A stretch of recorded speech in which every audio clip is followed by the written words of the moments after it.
गर्मी में जुगाड़ू बहू का खेत में ठंडा हरा भरा ससुराल।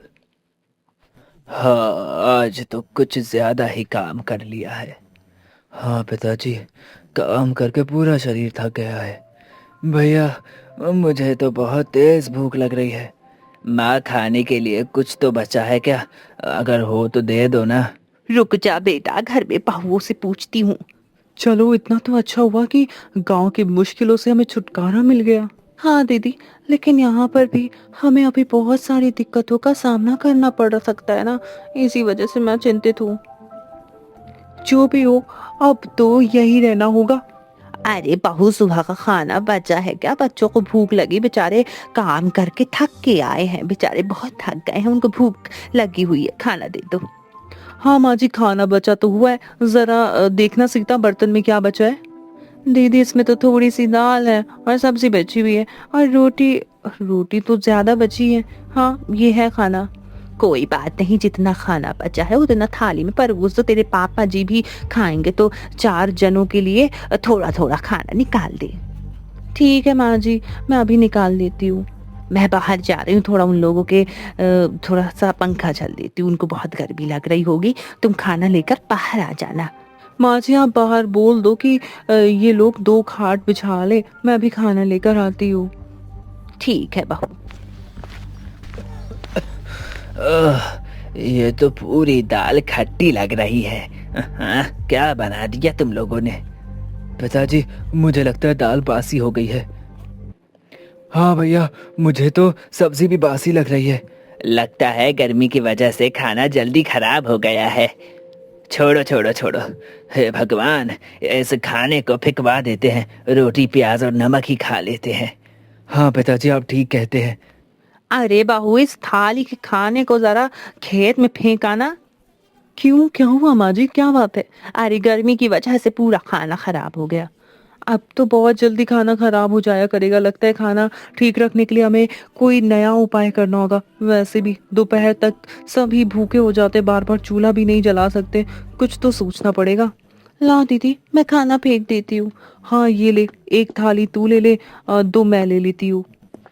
बहू, खाना जरा दूर फेंकना, नहीं तो घर में ही बदबू आती रहती है, तो दूर फेंक के आना। ठीक है माँ जी। दीदी, मैं तो कहती हूँ एक गड्ढा खोद कर उसमें ही इस खाने को फेंक देते हैं। इससे खाने की बदबू भी नहीं आएगी और किसी के पैर में भी नहीं लगेगा, अन्न का अनादर भी नहीं होगा। हाँ तो ठीक कह रही है, आज यहीं पर फेंक देते, कल एक गड्ढा खोद लेंगे, तब उसी में फेंक दिया करेंगे। ठीक है। ठीक है दीदी। ज्यादा गहरा गड्ढा खोद कर क्या ही करना, इतना बहुत है। लेकिन एक बात तो है, जमीन के अंदर काफी ठंडक लग रही है। क्या हुआ दीदी, आपने गड्ढा खोद लिया क्या? हाँ सीता, देखना, मैंने ये गड्ढा खोद दिया है। मैं जमीन के काफी नीचे तक तो आ गई हूँ। अच्छी खासी ठंडक भी है वैसे यहाँ पर। हाँ दीदी, सही बोल रही हो। अरे ठंडक ना होती तो खेत में जो कुत्ते बैठते हैं और वो मिट्टी हटाकर क्यों खोदते हैं? इसीलिए बैठते होंगे क्योंकि उनको ठंडक लगती होगी। सीता, मुझे एक जुगाड़ सूझा है। हम यहाँ की मिट्टी खोदकर अपना देसी फ्रिज बना सकते हैं। ये आप क्या बोल रही हो दीदी, कुछ भी बोलती रहती हो। भला जमीन में गड्ढा खोदकर हम फ्रिज कैसे बना सकते हैं? कुछ भी। कविता की बातें कई सवालों से भरी पड़ी थी, लेकिन क्या सच में कविता जमीन में गड्ढा खोदकर फ्रिज बना सकती है? तब तक गर्मी में सभी अपना गांव छोड़कर खेत में क्यों रहने लगे? क्या पूरा परिवार बिना बिजली के खेत में हमेशा के लिए रह पाएगा? वह खेत में होने वाली परेशानियों का सामना कैसे कर पाएगा? इस कहानी को पूरी तरह से जानने के लिए चलिए एक फ्लैशबैक में चलते हैं। दीदी, मैंने सब्जी काट दी है, अब मैं थोड़ा बाहर का काम कर लेती हूँ। बाहर का क्या काम है? बाहर बहुत गर्मी पड़ रही है, आपको तो पता है ना। हम जैसे ही बाहर निकलते पैर जलने लगते, तो मैं थोड़ा पानी छिड़क देती हूँ, फिर थोड़ी ठंडक रहेगी। ठीक है, तुम जाओ। दीदी, मैं कुएं से पानी लेने जा रही हूँ, थोड़ी देर तक आ जाऊंगी। ठीक है, तुम जाओ। अरे बहू, तू अकेली चूल्हे के पास क्या काम कर रही है? ला, मैं सब्जी बना देती हूँ, फिर जल्दी से खाना लेकर खेतों की तरफ जाना होगा। उधर खेतों पर रामनाथ जी और उनके तीनों बेटे काम कर रहे होते। हे भगवान, इस गर्मी ने तो पूरा पसीने से मुझे तरबतर कर दिया है। पिताजी, आप थोड़ी देर आराम कर लो, हम तब तक थोड़ा और काम कर लेते हैं। क्या आराम करूं बेटा, गर्मी से बुरा हाल हो चुका है। अब आराम करना भी एकदम मौत जैसा है। पिताजी आप बिल्कुल भी निराश मत हो। आप ना ये गमछा भिगोकर शरीर पोंछ लो, फिर थोड़ा आराम मिल जाएगा आपको। हाँ ये ठीक रहेगा। वो तो शुक्र है कि हमने पहले से यहाँ एक नलकूप का जुगाड़ कर रखा है, नहीं तो पानी पीने के लिए भी हमें कुएं के पास जाना पड़ता और बहुत मेहनत लगती। हाँ पिताजी, ये तो आपने बिल्कुल सही कहा। आहा, आहा, सच में शरीर को ठंडक मिल गई है। लेकिन इस भयंकर गर्मी में मुझे नहीं लगता कि ये गमछा ज्यादा देर तक गीला रहेगा। अगले दिन कविता घर वालों के लिए पापड़ बना रही थी। उसने सोचा था कि पापड़ को बाहर सुखा लेती हूँ। माँ जी, मैं सोच रही थी कि इन पापड़ों को बाहर धूप में रख देती हूँ, कुछ देर बाद तो ये सूख जाएंगे। ठीक है बहू, लेकिन जरा इन्हें देखते रहना कि भाई कहीं पापड़ रोटियों की तरह सिक ना जाएं। बहुत गर्मी है। अरे नहीं माँ जी, ऐसा कुछ भी नहीं होगा, मैं ध्यान देती रहूंगी। अब कविता बाहर खाट पर पापड़ रखकर अपने दूसरे काम पर लग जाती है। कुछ ही देर बाद विमला जी पापड़ों को देखते हुए बोलती है, ये लो, मैंने तो पहले ही कहा था कि कहीं पापड़ रोटियों की तरह सिक ना जाए। ये लो एकदम सूख कर लकड़ी बन गए हैं ये पापड़। अरे बहू, अरे ओ बहू, देख तेरे पापड़ एकदम सूख के जल गए हैं भाई। इनको उठा ले, जल्दी अंदर लेकर जा। ठीक है माँ जी, मैं अभी रख देती हूँ। रात को सभी लोग अपना अपना खाना खाकर सो जाते, लेकिन विमला जी के शरीर की घमौरियां उन्हें सोने नहीं दे रही थी। तभी कविता जी चिल्लाकर बोलती है, क्या हुआ माँ जी, आज आपको नींद नहीं आ रही क्या? नींद कहाँ से आएगी बहू? अरे मेरी पेट में उफ बड़ी गमौरियां हो रखी है। ये कब से खुजली हो रही है, उफ, इसीलिए नींद नहीं आ रही अच्छे से। रुको माँ जी, मैं आपकी पीठ में खुजला देती हूँ। हाँ हाँ हाँ हाँ, थोड़ा थोड़ा नीचे की तरफ खुजलाना। आय हाय, लगता है वहां पर ज्यादा गमौरियां हो गई। हाँ हाँ, मजा आ गई। ठीक है माँ जी, रुको मैं पंखा भी कर देती हूँ। कुछ देर बाद जब विमला जी सो जाती हैं तो कविता घर के बाहर निकलकर ठंडी हवा में घूमने लगती है। तभी उनकी नजर एक दूर दिख रही खेत पर पड़ती है।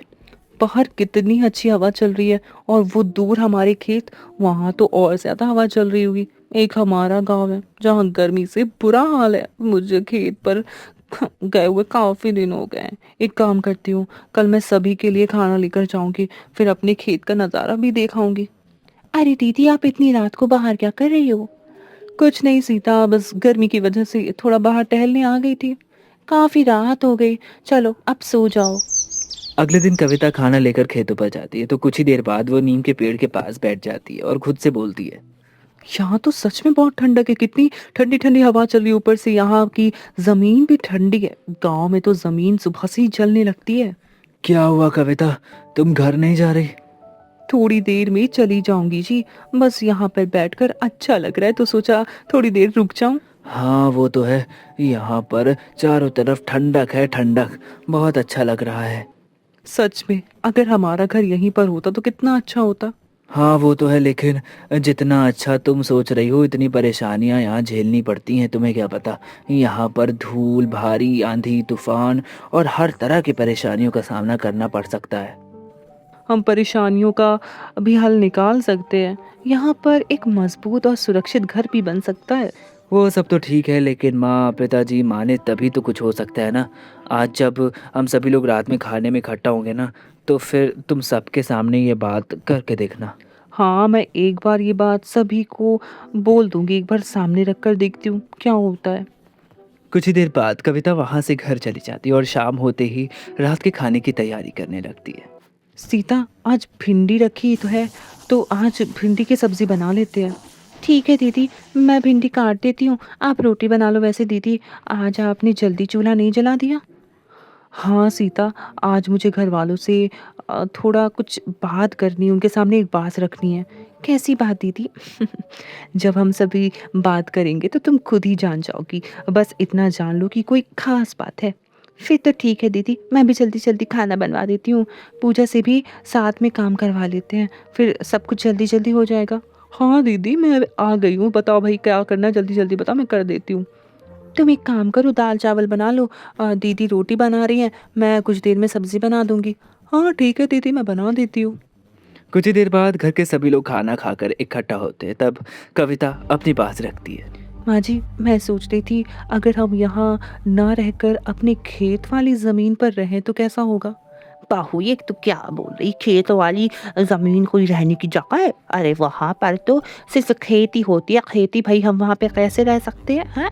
हाँ माँ जी, लेकिन जिस तरह यहाँ पर गर्मी पड़ रही है, यहाँ तो हम लोगों का बुरा हाल है। दिक्कत तो है, इस गांव में चारों तरफ गर्मी का असर दिखने लगा है। बहू, खेत में रहना आसान नहीं होगा। पापा जी, हमारे खेत के पास नलकूप भी लगा हुआ है, पेड़ की छाँव भी है और खेत की सब्जियां भी हुई हैं। बस इस तरह का एक घर की कमी है। अगर वहाँ पर हम एक मजबूत घर बना ले तो वहाँ पर भी हम सुरक्षित तरीके से रह सकते हैं। नहीं बहू, बस अरे गर्मियों की बात है, फिर सब ठीक हो जाएगा। चलो अब सभी लोग सो जाओ, सुबह फिर से अपने अपने कामों पर लगना है। अगले दिन नींद पूरी ना होने के कारण रामनाथ जी को उल्टियाँ होने लगती है। तभी रामू, अरे पिताजी, इतनी रात को आपको क्या हो गया? पता नहीं बेटा, अचानक से ही उल्टी उल्टी होने लगी है। लगता है रात की नींद पूरी ना होने की वजह से मुझे मुझे अपाचन हो गया है। वो तो है पिताजी, हमारा घर भी छोटा है, एक घर में सभी लोग सोते, ऊपर से इतनी गर्मी बढ़ती ही जा रही है, बढ़ती ही जा रही है। मुझे कल बहू वाली बात याद आ रही है। अगर हम खेत में बड़ा घर बना कर रहें तो हमारी दिक्कतें थोड़ी बहुत तो ज़रूर कम हो जाएंगी। हाँ वो तो है पिताजी, लेकिन अब किसी को खेत में रहना ठीक नहीं लगता, तो फिर कविता की बातें सोचकर क्या ही फ़ायदा। बेटा, अब तो मैं बहू के फैसले से सहमत हूँ, हमें खेत पर रहकर गर्मी काट लेनी चाहिए। रामनाथ के मानने के बाद पूरा घर खेत की तरफ रवाना हो जाता है और वहाँ जाने के लिए तैयारियां शुरू कर देता है। अगले दिन सुबह ही घर के सभी लोग घर का छोटा मोटा बड़ा सामान सभी सोच लेकर खेत की तरफ बढ़ने लगते हैं। खेत पर पहुंचते ही हमें सबसे पहले बांस इकट्ठा करने पड़ेंगे ताकि जल्दी से घर का ढांचा तैयार कर पाए। हाँ दीदी, लेकिन सबसे पहले सुबह का खाना खा लेंगे, तभी कुछ करेंगे। मुझे तो सामान बांधते बांधते भूख लगने लग गई है। ठीक है दीदी, आराम करने के बाद हम सभी मिलकर घर के बारे में सोचेंगे। कुछ ही देर बाद सभी लोग घर बनाने में जुट जाते। कोई बांस की लकड़ियां लाया तो कोई मिट्टी इकट्ठा करने में लगा हुआ था और कोई पास में नलकूप से पानी में भरता जा रहा था। कुछ ही समय बाद उनका मिट्टी का घर तैयार हो जाता है। तभी कविता जी बोलती है, आज एक रहने लायक घर तो तैयार हो गया, अब धीरे धीरे इस घर को मजबूत करते रहेंगे। दीदी, यहाँ पर तो हम सभी लोग आराम से रह पाएंगे और आराम से घर में सो भी पाएंगे। अरे अब सभी नहीं, केवल औरतें ही घर में सोया करेंगी। हम सभी अपनी अपनी खाट बाहर डालकर सोया करेंगे। इससे ये रहेगा कि हम खेत की रखवाली भी कर पाएंगे और आराम की नींद भी मिल जाएगी। फिर तो और अच्छा है, औरतें आराम से इस बड़े से घर में सो सकती हैं। अगले दिन घर के सभी मर्द खेतों पर काम करने के लिए चले जाते हैं। बहुएं कुछ नया करने के लिए अलग अलग जुगाड़ सोचती। तभी सीता बोलती है, दीदी, हमारी झोपड़ी में अब थोड़ी ठंडक तो रहती है, लेकिन अभी भी पेड़ों के बीच से आने वाली धूप हमारे घर पर पड़ती रहती है। तो मैं सोच रही हूँ क्यों ना हम अपने घर की छत पर कुछ बेल वाले पौधे लगाएं। इससे ये होगा कि वो हमारी झोपड़ी के ऊपर एकदम चारों तरफ फैल जाएंगे और एकदम छत वाला काम करेंगे और धूप भी नहीं लगेगी, और तो और अंदर गर्मी भी कम होगी। हाँ, ये तो सही कह रही है, हम ऐसा कर सकते हैं। तो फिर सोचना क्या है, आज ही मैं कद्दू और तरबूज जैसे फल छत पर लगा देती हूँ। इससे जल्दी से ही हमारी छत बेलों से ढक जाएगी। ठीक है। इस तरह दोनों बबुओं ने मिलकर सब्जियां और फल अपनी झोपड़ी के ऊपर उगा लिए। इस तरह पूरे घर पर फैल गई, जैसे वो कोई घर नहीं बल्कि झोपड़ी के आकार का पेड़ लगने लगा था। धीरे धीरे सभी बबुओं ने खेत में रहने का दौरान उन्होंने कई सारी समस्याओं को ठीक करती रही। एक दिन पूजा नलकूप के पास वाली जमीन पर बैठकर सोच रही थी। तभी कविता जी भी वहां पर आ जाती है। दीदी देखो ना, ये यहाँ की ज़मीन कितनी ठंडी है। हाँ पूछा, यहाँ की ज़मीन तो हमेशा पानी गिरता रहता है ना, तो इस वजह से ठंडी है, इसीलिए ये अच्छी जगह लग रही है। दीदी, अगर इस नाली की तरह घर में पतली नालियाँ बनाकर हम उससे में रात भर पानी गिरने का जुगाड़ कर दें, तो फिर सोचो हमारे आसपास कितनी ठंडक होने लगेगी। लेकिन ये कैसे होगा? आसान है दीदी, हम एक बांस का स्टैंड बनाकर उसमें एक मटका लटका देंगे, जिसके नीचे छोटा सा छेद कर देंगे। फिर नटका वो जो मटका होगा वो रात भर पानी भरकर छोड़ दिया करेंगे। उससे धीरे धीरे पानी पतली नालियों में बहता रहेगा। इस तरह हमारा घर और बाहर की जगह ठंडी ठंडी रहेगी। वाह पूजा, ये तो एक बहुत अच्छा जुगाड़ है। चल फिर आज हम सब ये मिलकर काम करते, इस जुगाड़ को पूरा करते हैं। इस तरह से तीनों बहुओं ने मिलकर आसपास का वातावरण अब ठंडा बना लिया था, लेकिन अभी भी कई सारी दिक्कतें थी जो खत्म नहीं हो पाई थी। एक दिन घर के सभी मर्द खेतों का काम खत्म करके झोपड़ी के बाहर खाट पर आराम करने के लिए आते। तभी रामनाथ बोलता है, हाँ आज तो कुछ ज्यादा ही काम कर लिया है। हाँ पिताजी, काम करके पूरा शरीर थक गया है। भैया मुझे तो बहुत तेज भूख लग रही है। माँ खाने के लिए कुछ तो बचा है क्या? अगर हो तो दे दो ना। रुक जा बेटा, घर में बहुओं से पूछती हूँ। चलो इतना तो अच्छा हुआ कि गांव की मुश्किलों से हमें छुटकारा मिल गया। हाँ दीदी, लेकिन यहाँ पर भी हमें अभी बहुत सारी दिक्कतों का सामना करना पड़ सकता है ना, इसी वजह से मैं चिंतित हूँ। जो भी हो, अब तो यही रहना होगा। अरे बहू, सुबह का खाना बचा है क्या? बच्चों को भूख लगी, बेचारे काम करके थक के आए हैं, बेचारे बहुत थक गए हैं, उनको भूख लगी हुई है, खाना दे दो। हाँ माँ जी, खाना बचा तो हुआ है, जरा देखना सीता बर्तन में क्या बचा है। दीदी इसमें तो थोड़ी सी दाल है और सब्जी बची हुई है, और रोटी रोटी तो ज्यादा बची है। हाँ ये है खाना। कोई बात नहीं, जितना खाना बचा है उतना थाली में परोस दो, तेरे पापा जी भी खाएंगे तो 4 जनों के लिए थोड़ा थोड़ा खाना निकाल दे। ठीक है माँ जी, मैं अभी निकाल देती हूँ। मैं बाहर जा रही हूँ, थोड़ा उन लोगों के थोड़ा सा पंखा चल देती हूँ, उनको बहुत गर्मी लग रही होगी। तुम खाना लेकर बाहर आ जाना।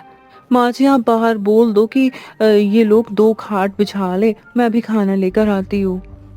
ठीक है बहू। ये तो पूरी दाल खट्टी लग रही है। हाँ, क्या बना दिया तुम लोगों ने? पिताजी मुझे लगता है दाल बासी हो गई है। हाँ भैया, मुझे तो सब्जी भी बासी लग रही है। लगता है गर्मी की वजह से खाना जल्दी खराब हो गया है। छोड़ो छोड़ो छोड़ो, हे भगवान, इस खाने को फेंकवा देते हैं, रोटी प्याज और नमक ही खा लेते हैं। हाँ पिताजी आप ठीक कहते हैं। अरे बहू, इस थाली के खाने को जरा खेत में फेंका ना। क्यों, क्या हुआ माँ जी, क्या बात है? अरे गर्मी की वजह से पूरा खाना खराब हो गया। अब तो बहुत जल्दी खाना खराब हो जाया करेगा। लगता है खाना ठीक रखने के लिए हमें कोई नया उपाय करना होगा। वैसे भी दोपहर तक सभी भूखे हो जाते, बार बार चूल्हा भी नहीं जला सकते, कुछ तो सोचना पड़ेगा। ला दीदी, मैं खाना फेंक देती हूँ। हाँ ये ले, 1 थाली तू ले ले, 2 मैं ले लेती हूँ। बहू खाना जरा दूर फेंकना, नहीं तो घर में ही बदबू आती रहती है, तो दूर फेंक के आना। ठीक है माँ जी। दीदी मैं तो कहती हूँ एक गड्ढा खोदकर उसमें ही इस खाने को फेंक देते हैं। इससे खाने की बदबू भी नहीं आएगी और किसी के पैर में भी नहीं लगेगा, अन्न का अनादर भी नहीं होगा। हाँ तो ठीक कह रही है, आज यहीं पर फेंक देते, कल एक गड्ढा खोद लेंगे तब उसी में फेंक दिया करेंगे। ठीक है। ठीक है दीदी। ज्यादा गहरा गड्ढा खोदकर क्या ही करना, इतना बहुत है। लेकिन एक बात तो है, जमीन के अंदर काफी ठंडक लग रही है। क्या हुआ दीदी, आपने गड्ढा खोद लिया क्या? हाँ सीता, देखना मैंने ये गड्ढा खोद दिया है, मैं जमीन के काफी नीचे तक तो आ गई हूँ। अच्छी खासी ठंडक भी है वैसे यहाँ पर।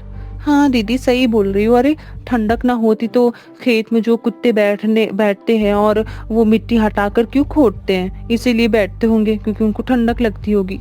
सीता मुझे एक जुगाड़ सूझा है, हम यहाँ की मिट्टी खोदकर अपना देसी फ्रिज बना सकते हैं। ये आप क्या बोल रही हो दीदी, कुछ भी बोलती रहती हो। भला जमीन में गड्ढा खोदकर हम फ्रिज कैसे बना सकते हैं, कुछ भी।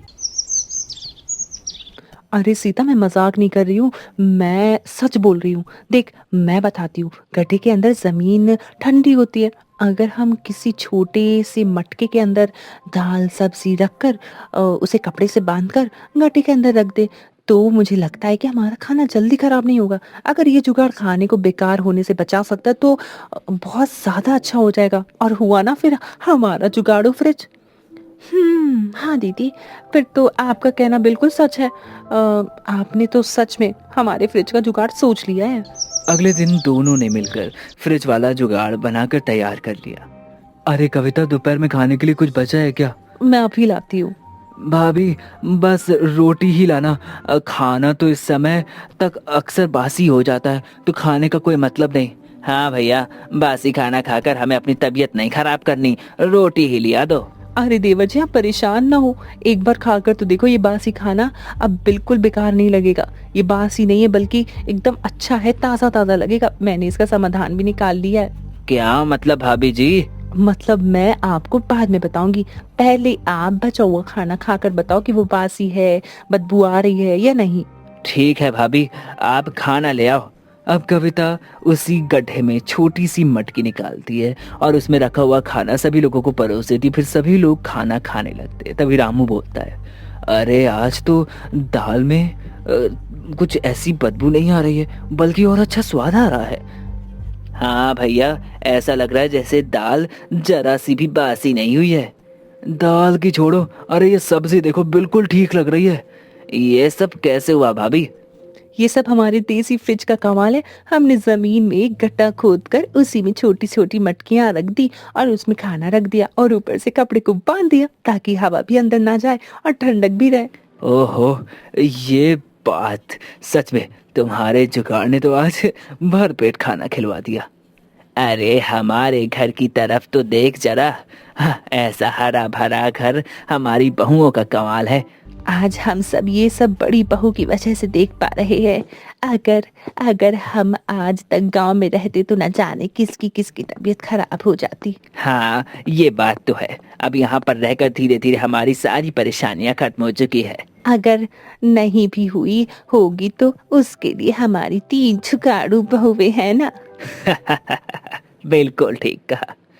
इस तरह पूरा परिवार गांव की गर्मी को छोड़कर ठंडे और हरे भरे खेत में रहने लगा। समय के साथ उनको सारी तरीके और सारी चीजें समझ में आने लगती। जीवन को पूरी तरह से वो आसान बना चुके थे और आखिरकार वो खेत के बगल में रहने लगे।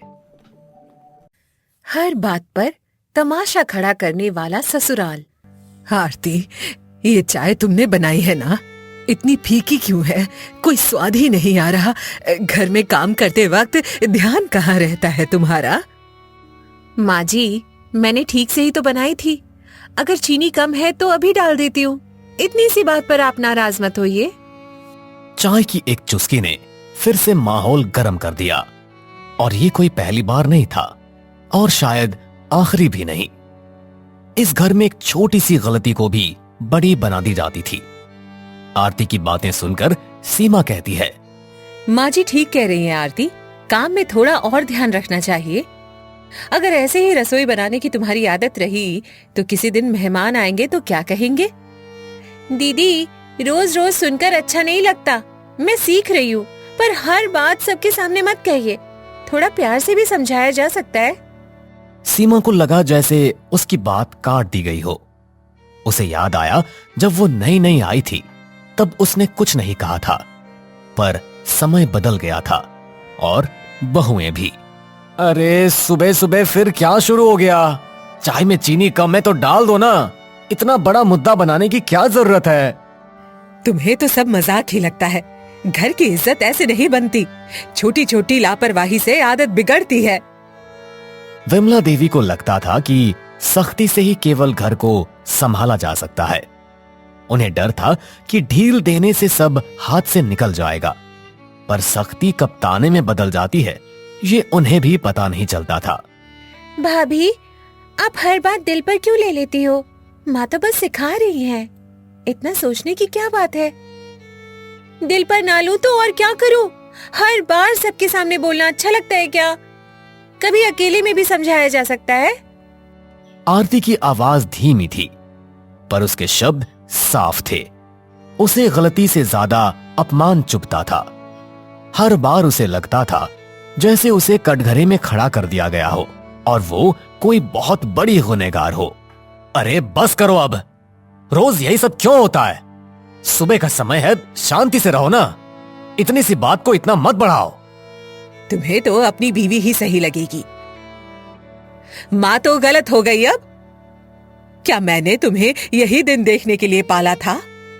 विवेक की हालत हमेशा एक जैसी रहती थी। वो मां को दुखी नहीं देख सकता था और पत्नी को रोते भी नहीं, पर उसकी चुप्पी अक्सर आग में घी का काम करती थी। वो ना बोलकर भी दोषी हो जाता था। अरे भाई, बात खत्म करो, चीनी डाल दो और चाय पी लो। इतना शोर अच्छा नहीं लगता। आप तो हमेशा टाल देते हो।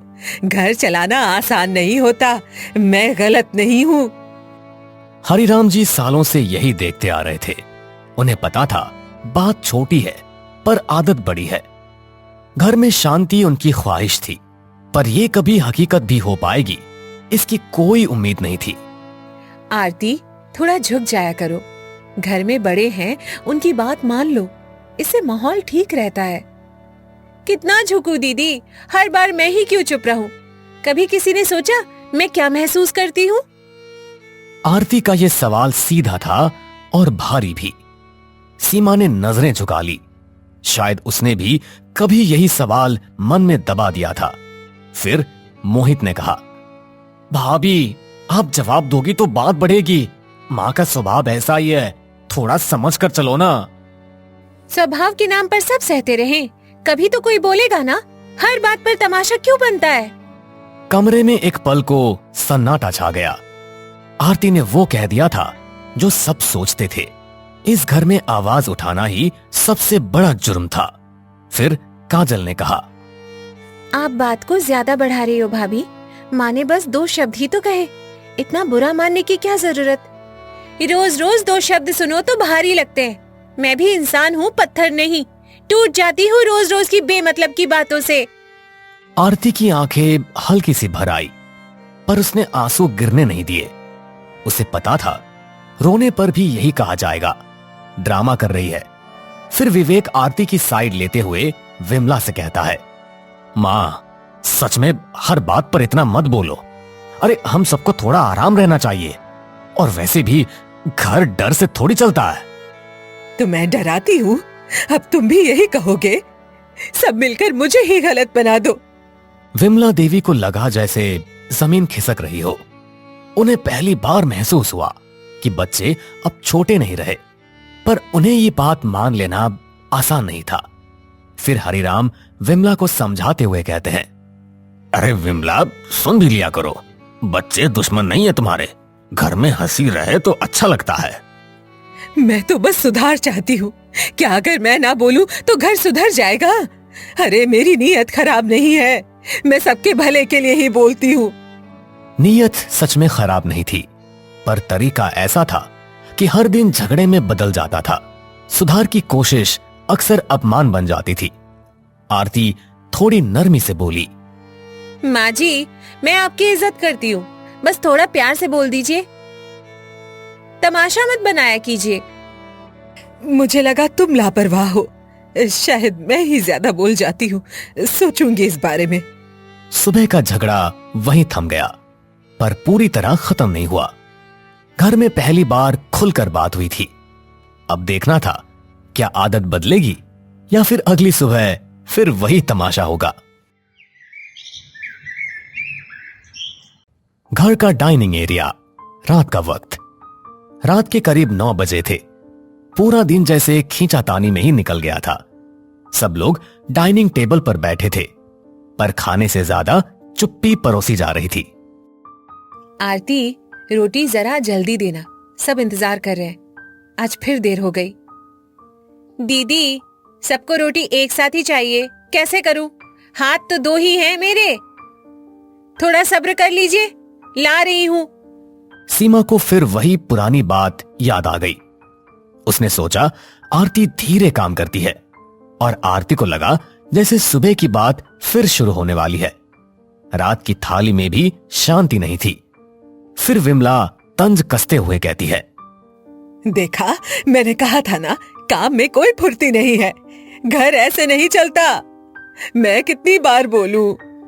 मां, बस खाना खा लेते हैं शांति से। अरे पूरा दिन तो बस इसी उधेड़ बुन में निकल गया, अब फिर से शुरू मत करो, सब थक गए हैं वैसे भी। विवेक कोशिश कर रहा था कि बात आगे ना बढ़े। उसे डर था कि छोटी सी चिंगारी फिर आग बन जाएगी। घर में शांति बचाना अब उसका रोज का काम बन गया था। मोहित आरती की साइड लेते हुए कहने लगता है, भाभी सुबह से ही काम करने में लगी है, थोड़ा टाइम लग गया तो क्या हुआ, खाना तो अच्छा बना है। तुम्हें तो सब अच्छा लगेगा ही, समय की कीमत तुम्हें कुछ समझ आती भी है या नहीं? विमला देवी की आवाज में वही सख्ती थी। उन्हें लगता था ढील देने से सब हाथ से निकल जाएगा, पर सख्ती से रिश्ते हाथ से फिसल रहे थे। काजल भी आरती को हिदायत देते हुए कहने लगी, भाभी दाल थोड़ी पतली है, सुबह वाली दाल फिर ना हो जाए, माँ को अच्छा नहीं लगेगा। सब शांति से खाओ। आपको तो सब अच्छा ही लगता है, मैं ही गलत दिखती हूँ। किसी को मेरी बात आखिर समझ क्यों नहीं आती? क्या मैं इतना गलत कह देती हूँ? विमला देवी के शब्दों में शिकायत थी। उन्हें सच में लगता था कि घर की जिम्मेदारी अकेले उनके कंधे पर है, पर शायद वो ये नहीं देख पा रही थी कि अब घर में और भी कंधे हैं। माँ जी, हम आपके खिलाफ नहीं हैं, बस रोज की बहस से थक जाते हैं। थोड़ा माहौल हल्का रहे तो अच्छा लगता है। मैं भी यही चाहती हूँ, हर दिन डर डर के जीना नहीं चाहती। घर में अपनापन होना ही चाहिए। टेबल पर रखी थालियां जैसे सब सुन रही थी।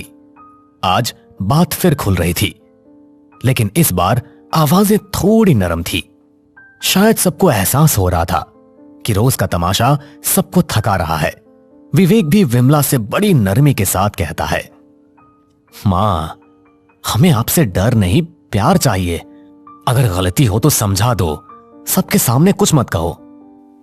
मैंने कभी सोचा नहीं कि तुम लोग डरते हो। मुझे लगा मैं सही कह रही हूँ।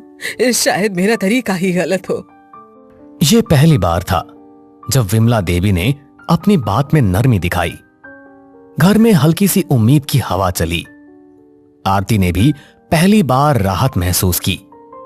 फिर मोहित ने विमला से कहा, मां, हम सब साथ हैं, कोई आपका अपमान नहीं कर रहा, बस थोड़ा बदलाव चाहिए। हाँ माँ, छोटी बात को बड़ा मत बनाया करो। घर हंसता हुआ ही अच्छा लगता है। रोज रोज घर में कलह बहुत अच्छी बात नहीं है। बच्चों की बातों में शिकायत नहीं, विनती थी। विमला देवी ने सबके चेहरे देखे। उन्हें लगा शायद सच में कुछ बदलना चाहिए। फिर धीरे स्वर में बोली, ठीक है, कोशिश करूंगी। हर बात पर नहीं बोलूंगी, पर तुम लोग भी ढंग से काम करना। मैं पूरी कोशिश करूंगी माँ जी। बस इतना चाहती हूँ कि बात प्यार से हो, घर घर जैसा लगे तो अच्छा है। उस रात का खाना पहली बार बिना किसी लड़ाई झगड़े के खत्म हुआ। अगली शाम घर में अजीब सी खामोशी थी। कल की बातों ने सबको सोचने पर मजबूर कर दिया था। आज तय होना था कि ये घर बदलेगा या फिर वही पुराना तमाशा लौटेगा। सबको थोड़ी देर बैठना है, मुझे कुछ कहना है। आज कोई बीच में नहीं बोलेगा। हाँ मां, बोलिए, हम सब सुन रहे हैं, आप आराम से कहिए। विमला देवी के हाथ में चाय का कप था, पर आवाज में हल्की घबराहट थी। पहली बार वो शिकायत नहीं, सफाई देने जा रही थी। घर की हवा भारी थी। मुझे लगता था सख्ती से घर संभलता है। मैंने यही सीखा था अपनी सास से, पर शायद अब समय बदल गया है। समय बदलता है तो तरीके भी बदलते हैं, और घर कभी भी डर से नहीं, समझ से चलता है। हम सबको ये बात सीखना चाहिए। हरिराम जी की आवाज में ठहराव था। वो हमेशा चुप रहते थे, पर आज उनकी बात सीधी दिल में उतर रही थी। विमला देवी ने पहली बार उनकी तरफ देखा, बिना तकरार के। तभी सीमा भी बोल पड़ी, माँ जी, पापा ठीक कह रहे हैं। समय के साथ साथ बदलाव बहुत जरूरी है। हर समय एक जैसा नहीं होता। मुझसे गलती हो सकती है, पर हर बार सबके सामने आपका मुझे डांटना बिल्कुल भी अच्छा नहीं लगता है। दोनों बहुओं की आवाज में शिकायत कम, दर्द ज्यादा था। ये वही दर्द था जो सालों से जमा हो रहा था। आज वो शब्द बनकर बाहर आ गया था। मोहित भी अपनी राय रखते हुए कहता है, मां, घर में बात छोटी होती है, पर जब आप ऊंची आवाज में बोलती है तो बात बड़ी हो जाती है और इसीलिए सब डर जाते हैं। मैं भी कई बार बिना सोचे बोल देती हूँ। शायद मुझे भी अपनी आदत सुधारनी चाहिए। ऐसा नहीं बोलना चाहिए। काजल ने सिर झुका लिया। उसे एहसास हो रहा था कि उसकी छोटी छोटी बातों ने आग को हवा दी थी। घर का हर सदस्य कहीं ना कहीं जिम्मेदार था। फिर विवेक कहता है, मां, मैं भी चुप रहता था, सोचता था कि आप संभाल लेंगे, पर मेरी चुप्पी ने भी बात को और बढ़ा दिया। बेटा, चुप रहना भी गलती होती है। घर सबका होता है जो भी घर में रहता है, और इसीलिए जिम्मेदारी भी सबकी होनी चाहिए। विवेक ने पहली बार खुलकर अपनी बात कही। हरिराम जी ने उसे देखकर हल्की मुस्कान दी। शायद आज बेटे ने सच में घर का बोझ उठाया था। फिर विमला थोड़ी नरमी के साथ कहती है, मुझे डर था कि अगर मैं ढील दूंगी तो घर बिगड़ जाएगा, पर शायद सख्ती से ही सब दूर हो रहे थे। मैं कोशिश करूंगी बदलने की। हम भी बदलेंगे माँ जी, और सभी लोग काम बांट लेंगे, सब मिलकर करेंगे। ये पहली बार था जब मैं की जगह हम बोला गया। घर की दीवारों ने भी जैसे राहत की सांस ली। छोटी सी बात पर असर बड़ा था। फिर सीमा आगे आकर बोलती है, चलो एक नियम बनाते हैं। कोई भी बात हो सबके सामने नहीं कहेंगे, अकेले में समझाएंगे। और छोटी बात को बड़ा नहीं बनाएंगे। न थाली बजेगी न तमाशा होगा, बस बात होगी। सबके चेहरों पर हल्की मुस्कान आ गई। थाली का जिक्र होते ही सबको पिछले झगड़े याद आ गए। अब वो आवाज बंद करने का फैसला हो चुका था। काजल भी अपनी सहमति जताती है और कहती है, मैं भी कोशिश करूंगी कम बोलने की। पहले सोचूंगी फिर बोलूंगी। घर में शांति अच्छी लगती है। और मैं भी चुप नहीं रहूंगा। जहां कहीं भी गलत होगा मैं वहीं रोक दूंगा। ये वही घर था जहां हर बात पर तमाशा खड़ा होता था। आज वही घर खुद को समझा रहा था। बदलाव आसान नहीं था, पर शुरुआत हो चुकी थी। आज से एक नई शुरुआत। हर बात पर शोर नहीं होगा। घर को घर रहने देंगे। बस यही चाहिए था। अब सभी लोग खाना साथ में हंसकर खाएंगे, किसी से डर कर नहीं। उस रात पहली बार टीवी की आवाज झगड़े से ऊंची थी। हंसी की हल्की गूंज पूरे घर में फैल गई। तमाशे वाला ससुराल धीरे धीरे परिवार बन रहा था। हर बात पर डांट और डर कम होगा और अपनापन बढ़ेगा। चलो अब इसी बात पर सब लोग एक साथ चाय पियेंगे। हर घर में झगड़े होते हैं, बातों का शोर भी होता है, पर जब लोग मान लें कि गलती सिर्फ एक की नहीं सबकी है, तभी घर बचता है। तमाशा बंद हो जाए तो रिश्तों की असली आवाज सुनाई देने लगती है। भाभी, अरे ओ भाभी, कुछ करो ना, मेरे पेट में दर्द बढ़ता ही जा रहा है। हे भगवान, क्या हो गया मेरी बच्ची को? रात तक तो सब कुछ ठीक था, सुबह अचानक से क्या हो गया? माँ जी, मुझे तो लगता है कि रितु को फूड पॉइजनिंग हो गई है। क्या क्या कहा? फूड? और आगे क्या बोला तूने? मुझे तो नाम तक नहीं बोला जा रहा। पता नहीं कौन कौन सा नया नया रोग आ गया है। हमारे जमाने में तो सिर्फ सर्दी, जुकाम, बुखार यही सब होता था। अरे माँ जी, फूड पॉइजनिंग, फूड पॉइजनिंग इसका मतलब होता है कुछ गलत खा लेना। इससे पेट में इन्फेक्शन हो जाता है, जिस वजह से पेट दर्द और दस्त जैसी प्रॉब्लम हो सकती है। लेकिन रितु ने कल ऐसा क्या खा लिया था जो उसकी तबीयत इतनी खराब हो गई? भाभी, आप माँ को समझाती रहेंगी कि कुछ करेंगी भी। प्लीज प्लीज कुछ करिए ना, यह दर्द तो मुझसे बर्दाश्त ही नहीं हो रहा। रितु, तुम चिंता मत करो, मैं अभी गर्म पानी में नींबू और सोडा मिलाकर तुझे देती हूँ। उसे पीकर ना तुम्हें थोड़ा आराम मिल जाएगा। आखिर तो तूने ऐसा क्या खा लिया था जो उसके पेट पे इतना ज्यादा दर्द हो रहा था, या बात कुछ और ही थी? जाने के लिए कहानी में कुछ दिन पीछे चलते हैं। अरे शीला, देर मत करो। ऐसा करो, मुझे और पिताजी को केवल चाय ही दे दो। उसके बाद कुछ भी करती रहना। आज दुकान का माल लाना है, वो आने वाला है। मालिक ने जल्दी आने को बोला था, लेकिन लगता है इन रोटियों के चक्कर में देर हो जाएगी। हाँ बहू, हम दोनों को चाय ही दे दो। बाद में रोटियां सेकती रहना, लेट हो जाएंगे। अगर हम लेट हो गए तो आज की कमाई भी नहीं मिलेगी। चाय तो बनकर तैयार ही है पिताजी।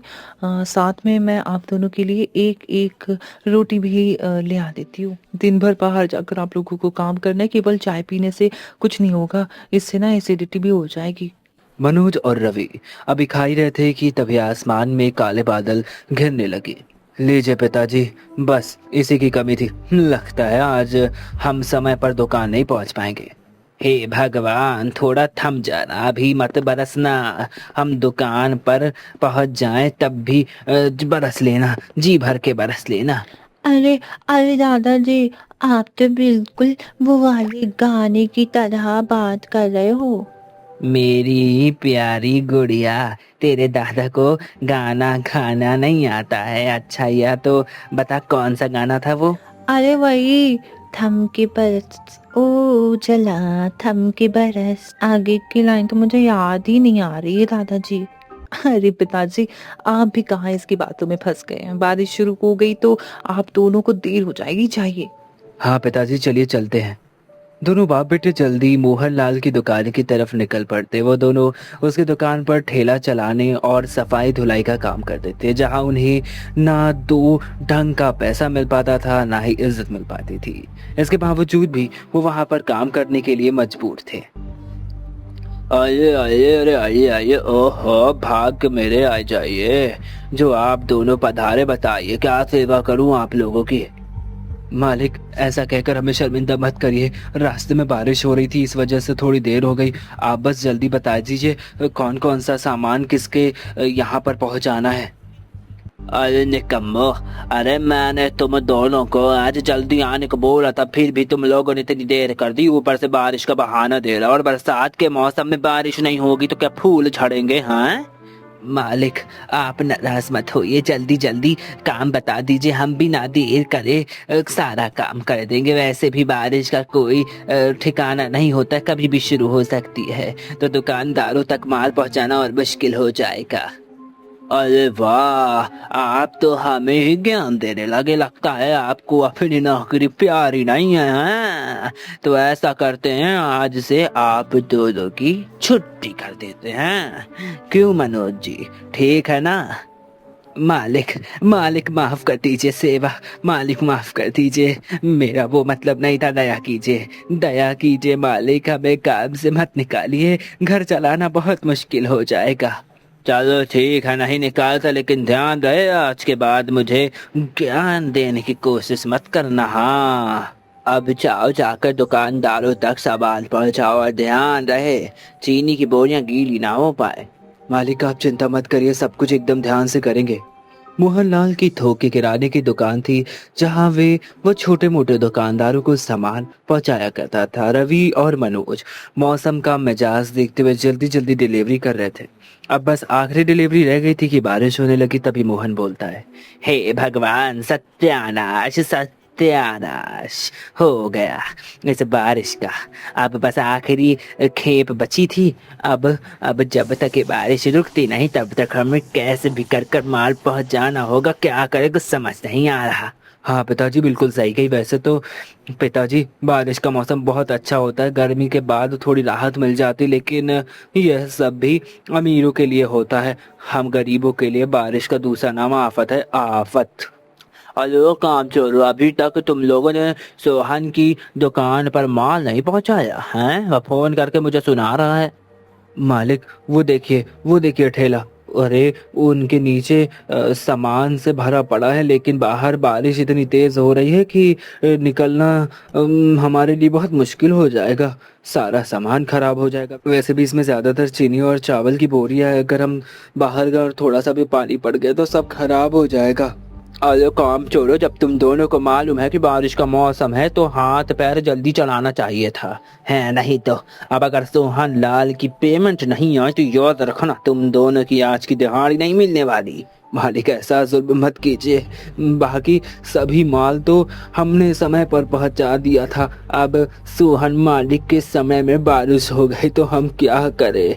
चुप हो जा बिल्कुल, अरे चुप हो जा, ज्यादा से बाहर मत चला, थोड़ा दिमाग लगाओ और यह माल सोहन लाल तक पहुंचाओ, उसका कुछ जुगाड़ लगाओ, मैं नहीं जानता। आप बिल्कुल चिंता मत कीजिए, जब तक आज हम मोहन के मालिक के यहाँ सामान नहीं पहुंचा देते तब तक हम घर नहीं जाएंगे। आज बारिश रवि और मनोज के सब्र का इम्तिहान लेने पर उतारू थी, तो वहीं दूसरी तरफ घर में सभी की हालत बहुत खराब थी। अरे माँ जी, इस बारिश ने तो सब कुछ बर्बाद कर दिया। देखिए ना, जगह जगह में पानी टपक रहा है, पूरा चूल्हा खराब हो गया है। और तो और जो थोड़ा बहुत आटा बचा रखा हुआ था वो भी खराब हो गया, उसमें भी पूरा पानी मिल गया है। क्या करे बहू, तेरे ससुर और पति की कमाई भी तो इतनी नहीं होती कि बारिश में कुछ कर पाए, बारिश से पहले छत की मरम्मत कर पाए। हर साल यही सोचते रह गए, लेकिन कुछ हो ही नहीं पाया, कुछ समझ ही नहीं आ रहा है। अरे मम्मी, अभी ये गरीबी पुराना पढ़ने का समय नहीं है। जल्दी जल्दी हम सबको बाल्टी और बर्तन को पानी टपकने वाली जगह पर लगाना होगा, नहीं तो पूरा घर तालाब बन जाएगा। अरे अरे बुआ, बन क्या जाएगा, ये तो ऑलरेडी बन चुका है। वह देखो उस तरफ मम्मी के मसालों के डिब्बे पानी में तैर रहे हैं। हे भगवान, क्या आफत है। एक तो यहाँ सामान खरीदने के पैसे नहीं, ऊपर से दूसरी तरफ इस टपकती छत की वजह से जो था वो भी बर्बाद हो गया। हे भगवान, अब हम क्या करें। अरे बहू, तब की बात तब सोचेंगे, अभी तो इस टपकते हुए पानी को रोकना होगा। तू ऊपर जाकर छत पर प्लास्टिक शीट डाल दे और ऋतु घर में जमा पानी बाहर निकाल। शीला छत पर जाकर प्लास्टिक सीट बिठाती है, तो वहीं दूसरी तरफ रवि और मनोज भी ठेले पर लदे हुए सामान को प्लास्टिक से अच्छी तरह से कवर कर लेते हैं। मालिक, लगता है यह बारिश आज नहीं रुकने वाली, इसीलिए हमने सामानों को अच्छी तरह से प्लास्टिक के कवर में पैक कर दिया, इसे पहुंचा रहे हैं, जा रहे हैं। इससे क्या होगा कि पानी अंदर नहीं जाएगा, कुछ भी सामान खराब नहीं होगा। और आप बिल्कुल निश्चित रहिए, थोड़ी देर बाद आप सोहन लाल से पैसे मांग सकते हैं। ठीक है, जल्दी जाओ, लेकिन ध्यान रहे सामान खराब नहीं होना चाहिए, हाँ, नहीं तो तुम्हारे पैसे कटेंगे। पिताजी, बारिश के कारण सड़कों की मिट्टी एकदम चिपचिपी हो गई है, बहुत फिसलन भरी मिट्टी हो गई है, आप ध्यान दीजिएगा, सही से चलिएगा, कहीं पैर ना फिसल जाए। अरे बेटा मेरी छोड़, तू अपना ध्यान रख। एक दूसरे से बातें करते हुए, एक दूसरे को संभालते हुए सोहन लाल का सामान पहुंचाकर वह वापस आ जाते। मालिक, हमने सारा सामान सोहन जी के पास पहुंचा दिया है, वो भी सही सलामत। अब आप हम दोनों को आज की दिहाड़ी दे दीजिए ताकि हम भी घर जा सके। मालिक, अगर हो सके तो थोड़ा चावल और दाल भी दे देते ताकि बारिश में दूसरी जगह से राशन न खरीदना पड़े। क्यों रे रवि, मेरा गोदाम तुझे धर्म खाता नजर आता है क्या? हाँ, जो कभी आटा नहीं तो कभी चावल मांगता रहता है। नहीं मालिक, मैं तो बस यूं ही कह रहा था, यदि संभव नहीं है तो रहने दीजिए। मोहनलाल से 200 की दिहाड़ी के सिवा दोनों बाप बेटों को कुछ नहीं मिलता है। बेटा, आज तो बड़ी देर हो गई, घर पर सभी लोग राह देख रहे होंगे, जल्दी जल्दी कदम बढ़ाने होंगे, सब्जियां और किराने का सामान भी तो लेना है। पिताजी, इन 200 रुपए में हम क्या क्या ले पाएंगे, मुझे तो कुछ समझ में नहीं आ रहा है। भगवान ने हमें जन्म देकर कोई गलती तो नहीं करती है। बेटा, हिम्मत नहीं हारते, जीवन में संघर्ष ही संघर्ष भरा पड़ा है, बस हमें अपने कर्मों पर ही रहना, अपने कर्म अच्छे करना, बाकी ऊपर वाला तो देख ही रहा है, सब उस पर छोड़ दे। बहू, थोड़ी चाय बना दे, थोड़ी थकान हो रही है आज। जी पिताजी, आप दोनों कपड़े बदल लीजिए, तब तक मैं चाय बढ़ा देती हूँ। अरे ऋतु, आज छत से पानी टपकने लगा था क्या? हाँ पापा, हमारा घर मिनी स्विमिंग पूल बन गया था, जिसमें मम्मी के मसाले के डिब्बे भी स्विमिंग कर रहे थे। अरे मेरे प्यारे बच्चों, अपने दादाजी को भी बताओ आज तुमने क्या क्या किया। दादाजी, मैं बताता हूँ। आज इस पिंकी ने अपनी कॉपी के पन्ने फाड़ कर नाव बनाई थी, उससे ना जमे पानी में, घर में जो पानी जम गया था ना, उसमें डालकर घेर रही थी। इसे समझाओ दादाजी, कॉपी के पेज को यूं बर्बाद ना करा करे। अरे दादाजी, बस एक ही पेज फाड़ा था। ये मोनू का बच्चा कब से सभी से ही शिकायत लगा रहा है। सभी आपस में बातें कर रहे थे, तभी दरवाजे पर दस्तक होती है। तू रहने दे बहू, मैं जाकर देखती हूँ इतनी रात गए कौन आया है। अरे कांता जी, आप इतनी रात गए, कहीं कुछ काम है क्या? अरे भाई, काम वाम क्या था, वह तो मैं तुम्हारे लिए छोले लेकर आई थी। सुबह बहू ने छोले भटूरे बनाए थे तो काफी छोले बच गए, तो मैंने सोचा तुम्हें भी दे दूं। हाँ। अरे कांति जी, इसकी क्या जरूरत थी, हमारे घर में खाना बन चुका है, आपने आने में थोड़ी देर कर दी। अरे साबित्री जी, वैसे भी तेरे घर में क्या ही बना होगा, वही सूखी रूठी रोटियां बनी होंगी और वही दाल। ये ले, सभी को थोड़ा थोड़ा खिला देना, थोड़ा मन बदल जाएगा। कांता जी जिद की वजह से सावित्री को छोले लेने पड़ते हैं। अरे माँ, यह कांता आंटी क्या करने आई थी यहाँ? कुछ नहीं बेटा, बस हमारा मजाक उड़ाने आई थी। उसे मालूम है कि हमारे घर में अभी इतने सारे लोग हैं, फिर भी इस छोटी सी कटोरी में छोला लेकर आई है। वाह वाह, और ये भी पासी बदतमीज औरत।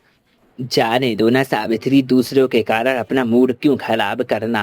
हाँ नहीं तो, और वैसे भी भले ही हम गरीब हो, लेकिन हमने आज तक कभी किसी को बासी खाना नहीं खिलाया और ना खुद खाया, और बचा हुआ खाना भी नहीं खाया है। हाँ पिताजी, बरसात के मौसम में तो ताज़ा ताज़ा खाना ही सही रहता है, वरना बीमारी की चपेट में आने का डर रहता है। चलिए, आप सभी, काफी देर हो गई है, अब खाना खा लीजिए। सभी खाना खाने बैठ जाते, लेकिन बच्चे खाना देखकर मुंह नाक सिकोड़ने लगते। तभी पिंकी बोलती है, क्या मम्मी, यह तो लौकी की सब्जी है, मुझे लौकी नहीं पसंद। हाँ मम्मी, मुझे भी लौकी नहीं पसंद, लेकिन कोई बात नहीं, मैं खा लूंगा। और पिंकी, तू भी खा ले, कल मम्मी हमारे लिए आलू के पराठे बनाएगी, आलू के पराठे, है ना मम्मी? हाँ मेरे बच्चों, जरूर बनाऊंगी आलू के पराठे। हाँ। अरे कोई नहीं, कांता काकी के छोले को हाथ तक नहीं छुआ किसी ने। हाँ, ऐसा करती हूँ, मैं ही खा लेती हूँ। रितु चुपके से जाकर कांता के लाए हुए छोले खा लेती, लेकिन छोले बासी होने के कारण उसे फूड पॉइजनिंग हो जाती और अगले दिन उसे पेट दर्द होने लगता है, उल्टियां भी होने लग जाती हैं और वो परेशान रहती। तभी रितु बोलती है, भाभी, अरे ओ भाभी यार, बहुत तेज दर्द हो रहा है, कुछ करो ना, मेरे पेट में बहुत दर्द हो रहा है, बढ़ता ही जा रहा है। हे भगवान, क्या हो गया मेरी बच्ची को? कल रात तक तो बिल्कुल ठीक थी, आज अचानक सुबह क्या हो गया? माँ जी, मुझे लगता है कि रितु को फूड पॉइजनिंग हो गई है। अरे क्या बोला तूने, फूड पॉइजनिंग? अरे भाई, इसका क्या मतलब होता है, समझ ही नहीं आ रहा। हमारे जमाने में तो सर्दी जुकाम बुखार यही सब हुआ करता था। अरे माँ जी, फूड पॉइजनिंग का मतलब कुछ गलत खा लेना, उससे होता है ये ना, पेट में इन्फेक्शन हो जाता है, जिस वजह से पेट में दर्द होने लगता है, दस्त होने लगती है। भाभी, बहुत तेज दर्द हो रहा है, माँ को समझाती रहोगी कि कुछ करो भी प्लीज जल्दी से कुछ करिए ना, बहुत दर्द हो रहा है, बर्दाश्त ही नहीं हो रहा है दर्द मुझसे। रितु, तुम चिंता मत करो, मैं अभी गर्म पानी में नींबू और सोडा मिलाकर लाती हूँ, उसे पीकर तुम्हें थोड़ा आराम मिल जाएगा। वह सब तो ठीक है, लेकिन तू मुझे बोल रही थी गलत खाना, आखिर इसने क्या खा लिया? वो माँ, मैंने कांता काकी के लाए हुए वो छोले खा लिए थे। रितु, क्या तू छोटी बच्ची है तो तुझे अपने कुछ पता नहीं है, तुझे अपनी जीभ में कंट्रोल नहीं है? अरे अब बता रही है तू, पिता और भाई काम पर चले गए, अब तेरे लिए दवाइयाँ कौन लाएगा है? और वो भी तू सोच, दवाइयों के पैसे कहाँ से आएंगे? क्या करूँ इस लड़की का, मुझे तो कुछ समझ नहीं आ रहा। माँ जी, आप परेशान मत होइए, मैंने रितु को नींबू सोडा का पानी दे दिया है, थोड़ी देर बाद ना उसका दर्द सही हो जाएगा, उससे राहत मिल जाएगी। नींबू सोडे का पानी पीकर रितु को थोड़ा सा आराम मिलता है। वहीं दोनों बच्चे बाहर खेलने में जिद करने लगते हैं। तभी मोनू, मम्मी, मैं और पिंकी बाहर खेलने के लिए जा रहे हैं। ठीक है बच्चों, जाओ खेलो, लेकिन ध्यान रखना, बारिश बहुत तेज है, अगर तेज बारिश हो गई तो अंदर आ जाना, ठीक है? दोनों बच्चे बाहर खेल ही रहे थे कि तभी कांता जी के घर के बच्चे भी बाहर निकल आते हैं। आ जाओ आ जाओ आ जाओ भैया, आ गया है, आ गया भाई, आपकी गली में गर्मा गर्म छोले भटूरे वाला आ गया। अरे भाई, एक बार खाओगे तो बार बार बुलाओगे। हाँ, आपका अपना गोपाल छोले भटूरे वाला। अरे रिंकी, देखना छोले भटूरे वाला आया है। अरे दीपू, कल ही तो मम्मी ने छोले भटूरे बनाए थे, आज फिर से? हाँ रिंकी, मैं तो ये छोले भटूरे खाने के लिए एकदम पागल हूँ, मुझे बहुत स्वादिष्ट लगते, एकदम मुलायम और फूले फूले हैं भटूरे, देख मजा आ जाएगी। क्या कहा? छोले भटूरे वो क्या होते हैं? तुम्हें छोले भटूरे नहीं पता? अरे जाकर अपनी मम्मी से पूछो, वह तुम्हें बताएंगी कि छोले भटूरे क्या होते हैं। अरे पिंकी, कल रात दादी तुम सबके लिए छोले लेकर गई थी ना, तुमने नहीं खाए क्या? तुम्हारी दादी ने तो सुबह सब बचा हुआ जो छोला था वो ला कर दिया था, और हम सब बासी खाना नहीं खाते हैं। अरे शुक्र मनाओ कि तुम्हें हम लोगों ने वो बासी वाला छोला दे दिया, वरना तुम्हें तो कुछ नहीं मिलता। ऐसी तुम्हारी औकात नहीं कि तुम छोले भटूरे खाओ। चलो रिंकी, हम दोनों चलते हैं, बड़े आए बासी खाना नहीं खाने वाले गरीब कहीं के। भैया भैया, तुमने दीपू से गुस्से में क्यों बात की? देखा, वो दोनों अपने घर चले गए। कोई बात नहीं पिंकी, मैं हूं ना, तू मेरे साथ खेल। वैसे भी पिंकी, अब हमें भी घर चलना चाहिए और गर्मा गर्म आलू के पराठे खाने चाहिए। चलो चलकर खाते हैं। लेकिन भैया, मुझे तो इस ठेले वाले के छोले भटूरे खाने हैं। देखो ना कितनी अच्छी खुशबू आ रही है। पिंकी अंदर चल। अरे बच्चों, खेल लिया तुम दोनों ने, अब आ जाओ जल्दी से, आकर खाना खा लो। दादी दादी, मुझे छोले भटूरे खाने हैं। बाहर गली में ठेले वाला आया है, उसके ठेले में ना बहुत स्वादिष्ट अच्छी अच्छी कुछ कुछ आ रही, मुझे वही खाना है। अरे बेटा, बरसात में बाहर का खाना नहीं खाते, नहीं तो रितु बुआ की तरह तुम्हारा भी पेट खराब हो जाएगा, है ना, दर्द होने लगेगा। माँ माँ दादी, बाहर का खाना खाने को मना कर रही हैं। मुझे बाहर का खाना खाना है, तो मेरे लिए घर पर ही छोले भटूरे बना दो फिर। दीपू और रिंकी की मम्मी ने भी कल बनाए थे। तुम तो हमारे लिए कुछ नहीं बनाती हो, केवल दाल चावल रोटी सब्जी यही बनाती रहती हो। पिंकी, तेरी जुबान आजकल बहुत ज्यादा चलने लगी है। चुप हो जा, चुप हो जा। जो बनाए चुपचाप खा ले, वरना 2 घंटा लगाऊंगी, एक थप्पड़ मारूंगी जोर का, सारा जिद करना निकल जाएगा। मार लो थप्पड़, नहीं मार लो आप मुझे थप्पड़, लेकिन मुझे छोले भटूरे ही खाने हैं, मुझे छोले भटूरे ही खाने हैं। शीला गुस्से में पिंकी को एक चाटा जड़ देती है, जिसके बाद पिंकी और सोनू चुपचाप खाना खाते। वही दूसरी तरफ मोहनलाल के गोदाम में रात हो गई थी।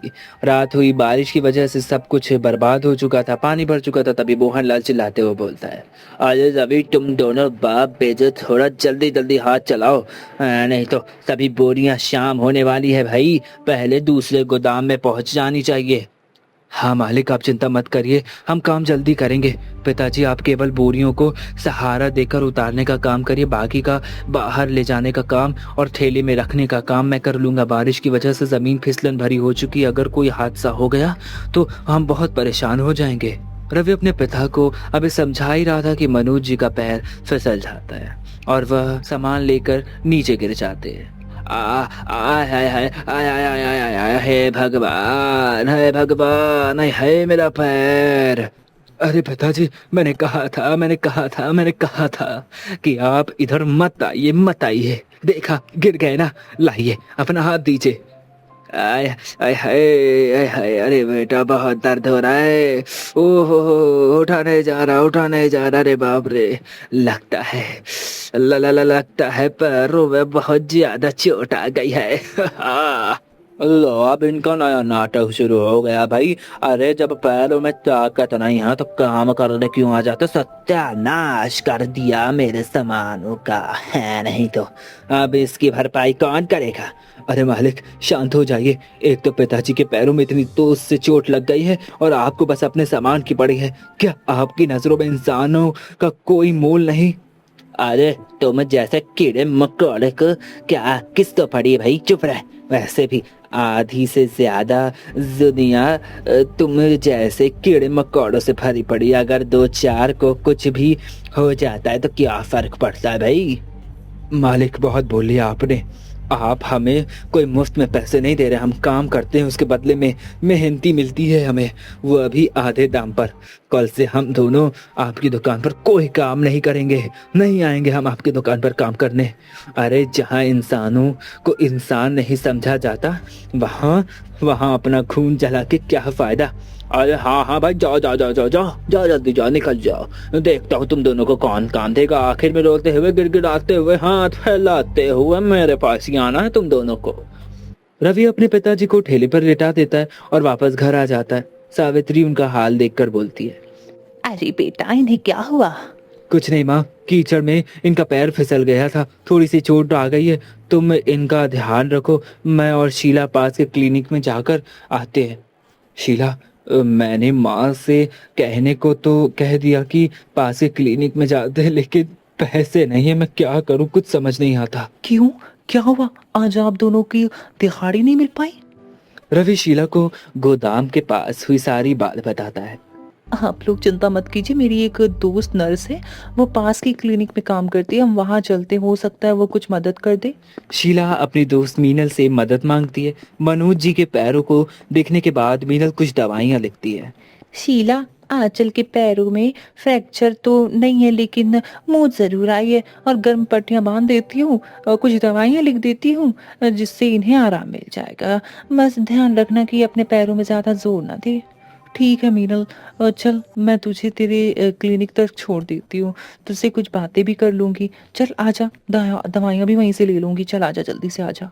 अरे शीला, तेरे ससुराल का इतना बुरा हाल कैसे? वह सब छोड़ मीनल, बीती बातों को दोहराने से कोई कुछ नहीं होने वाला सिवाय दर्द के। हाँ, क्या बताऊं। अगर तुझे सच में मेरी इतनी चिंता है तो यह बता कि तू मेरी मदद करना चाहती है। तू मेरे लिए कोई काम ढूंढ देना मीनल। देख शीला, मेरे पास तेरे लायक कोई काम नहीं है, लेकिन हाँ, तेरे पति के लायक ज़रूर काम होगा।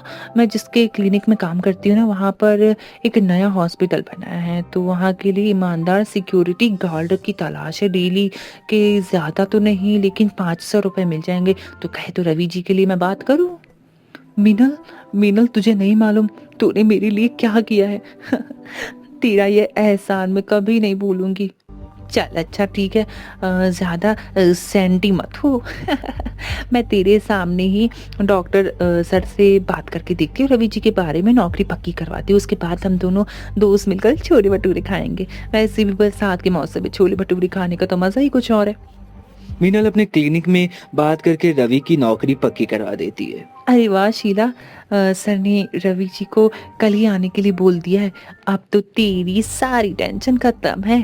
अब चल सामने ठेले से चलकर छोले भटूरे खाते हैं। नहीं मीनल, तू खा ले, मेरा मन नहीं है। शीला क्या बात है, तुझे छोले भटूरे तो बहुत पसंद है, आखिर क्या बात हो गई जो तू मना कर रही है?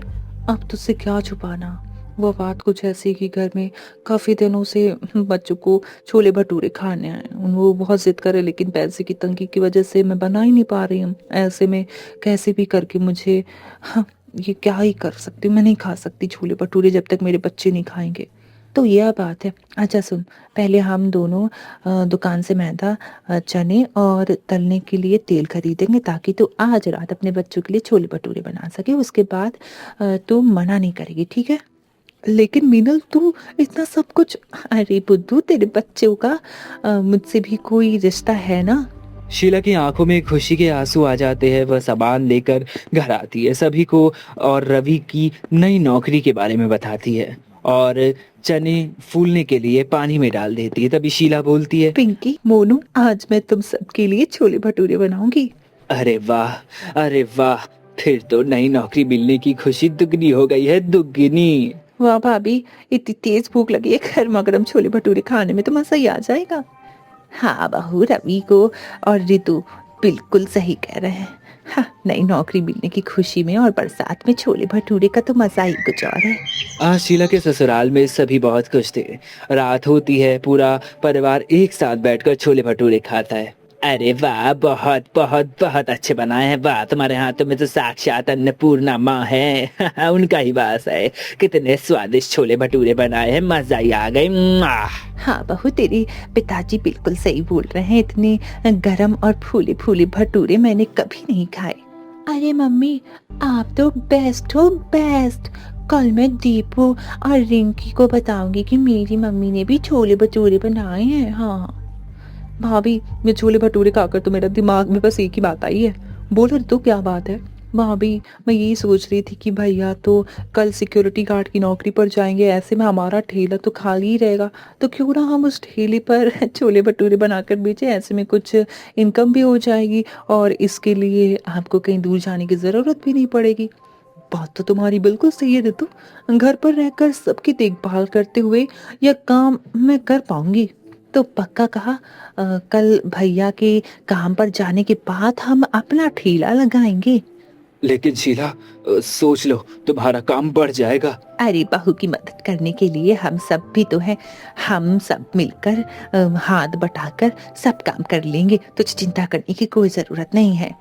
लगता है हमारे दिन अब सुधरने वाले हैं। अब बहू भगवान का नाम लेकर कल से छोले भटूरे बेचेगी, बिजनेस शुरू करेगी। हाँ हाँ, बिल्कुल अच्छा हो रहा है। अगले दिन पूरे मोहल्ले में शीला के बनाए हुए छोले भटूरे की खुशबू फैल जाती है। अगल बगल से लोग बारिश में गर्मा गर्म छोले भटूरे खाने के लिए शीला के पास आने लगते। तभी कांता बोलती है, अरे ताऊ जी, तूने बताया नहीं, तेरी बहू इतना स्वादिष्ट छोले भटूरे बनाती। वाह भाई, मजा आ गया खाकर। ऐसा करो शीला, मुझे भी 2 प्लेट छोले भटूरे पैक कर दो। जी आंटी, मैं छोले भटूरे पैक कर देती हूँ। कुछ समय बाद ऐसे ही बीतने लगता है और धीरे धीरे शीला का बिजनेस इतना ज़्यादा बढ़ जाता है कि वो मून रोड पर दुकान लगाने लगती है और अच्छा खासा ढाबा खोल लेती है और खूब पैसा कमाती है। इस तरह से अपने ससुराल को बारिश में छोला भटूरा खिलाने के सपने से शुरू हुआ शीला का यह सफ़र अपने खुद के छोले भटूरे के ढाबे में जाकर खत्म होता है। ऐसी और मनोरंजक कहानियों के लिए हमारे चैनल को सब्सक्राइब करें और अगली कहानी किस टॉपिक पर देख रही है, अब कमेंट सेक्शन में ज़रूर बताएं। धन्यवाद।